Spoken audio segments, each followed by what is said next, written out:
Pagbasa mula sa Aklat ng Karunungan. Ang kamatayan ay hindi likha ng Diyos. Ang pagkamatay ng alinmang may buhay ay hindi niya ikinalulugod. Ginawa niya ang bawat nilalang upang magpatuloy at lahat ng nilalang niya ay mabuti at mahusay. Wala silang kamandag na nakamamatay. Ang kamatayan ay di naghahari sa daigdig na ito, sapagkat ang katarungan ng Diyos ay walang kamatayan. Pagkat ang tao'y hindi nilikha ng Diyos para mamatay, kundi para maging larawan niyang buhay.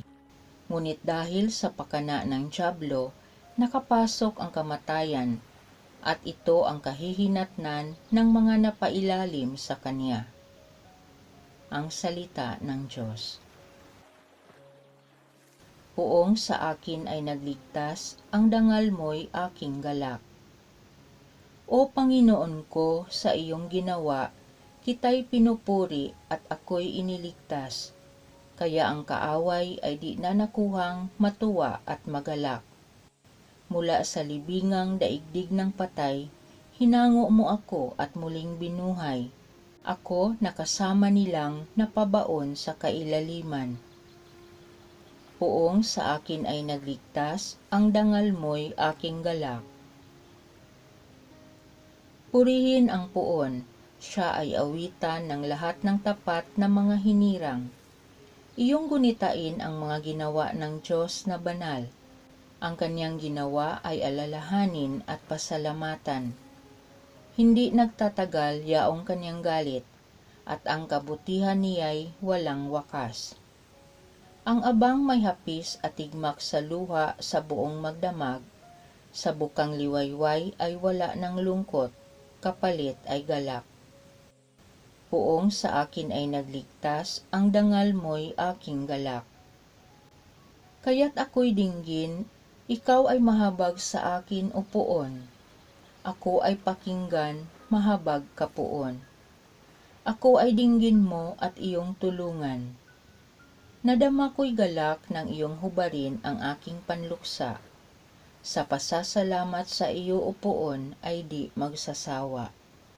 Poong sa akin ay nagligtas, ang dangal mo'y aking galak. Pagbasa mula sa ikalawang sulat ni Apostol San Pablo sa mga taga-Korinto.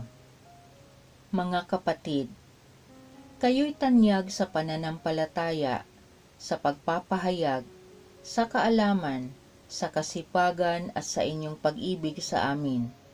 Sikapin din ninyong manguna kayo sa pagkakawanggawa. Alam ninyo kung gaano kalaki ang pag-ibig ng ating Panginoong Hesukristo, na bagamat mayaman ay nagpakadukha upang yumaman kayo sa pamamagitan ng kanyang karukhaan. Hindi sa ibig kong magaanan ang iba at mabigatan naman kayo. Masagana naman kayo ngayon. Marapat lamang na tulungan ninyo ang mga nangangailangan. Kung kayo naman ang mga ilangan at sila'y masagana, sila naman ang tutulong sa inyo. Sa gayon, pareho kayong nakatulong sa isa't isa at naganap sa inyo ang sinabi sa kasulatan. Ang nagtipon ng marami ay hindi lumabis, at ang nagtipon ng kaunti ay hindi naman kinulang. Ang salita ng Diyos. Si Kristo ay nagtagumpay, nalupig ang kamatayan, nagningning ang pagkabuhay. Ang mabuting balita ng Panginoon ayon kay San Marcos. Noong panahong iyon, muling tumawid si Jesus sa ibayo ng lawa ng Galilea, nakasakay sa bangka. Nasa baybay pa siya ng lawa ay pinagkalimpumpunan na siya ng maraming tao. Dumating ang isang lalaking nagngangalang Jairo, isang tagapamahala ng sinagoga. Pagkakita kay Jesus, siya'y nagpatira pa sa kanyang paanan at ang samo. Agaw buhay po ang anak kong dalagita.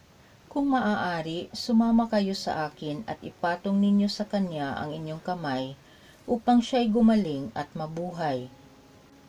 Sumama naman si Jesus at sinundan siya ng napakaraming taong nagsisiksikan ano pat halos maipit na siya. May isang babae roon na 12 taon nang dinudugo at lubhang nahihirapan. Marami nang manggagamot ang tumingin sa kanya at naubos na sa kapapagamot ang kanyang ari-arian, ngunit hindi siya napabuti kahit kaunti, bagkus ay lalong lumubha.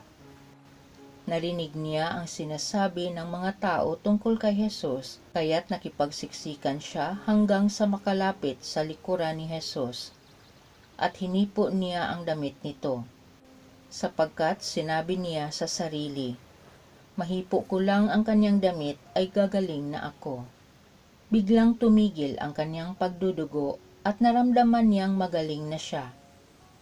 Naramdaman naman ni Jesus na may kapangyarihang lumabas sa kanya, kaya't bumaling siya sa mga tao at nagtanong, "Sino ang humipo sa akin?"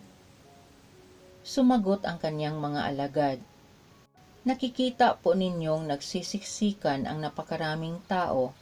Bakit itinatanong ninyo kung sino ang humipo sa inyo?"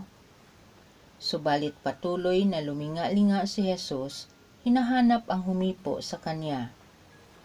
Palibhasa'y alam ng babae ang nangyari, siya'y nanginginig sa takot na lumapit kay Jesus, nagpatira pa at ipinagtapat ang buong katotohanan. Sinabi sa kanya ni Jesus, "Anak, pinagaling ka ng iyong pananalig sa akin. Umuwi ka na't ipanatag mo ang iyong kalooban. Lubusan ka ng magaling sa iyong karamdaman." Samantalang nagsasalita pa si Jesus, may ilang dumating mula sa bahay ni Jairo. "Patay na po ang anak ninyo," sabi nila. "Bakit pa ninyo aabalahin ang guro?" Hindi pinansin ni Jesus ang kanilang sinabi at sa halip ay sinabi sa tagapamahala, "Huwag kang mabagabag, manalig ka." At wala siyang isinama kundi si Pedro at ang magkapatid na Santiago at Juan. Nang dumating sila sa bahay ng tagapamahala, nakita ni Jesus na gulong-gulo ang mga tao. May mga nananangis pa at nananaghoy. Pagpasok niya ay kanyang sinabi, "Bakit kayo nagkakagulo at nananangis? Hindi patay ang bata, natutulog lamang."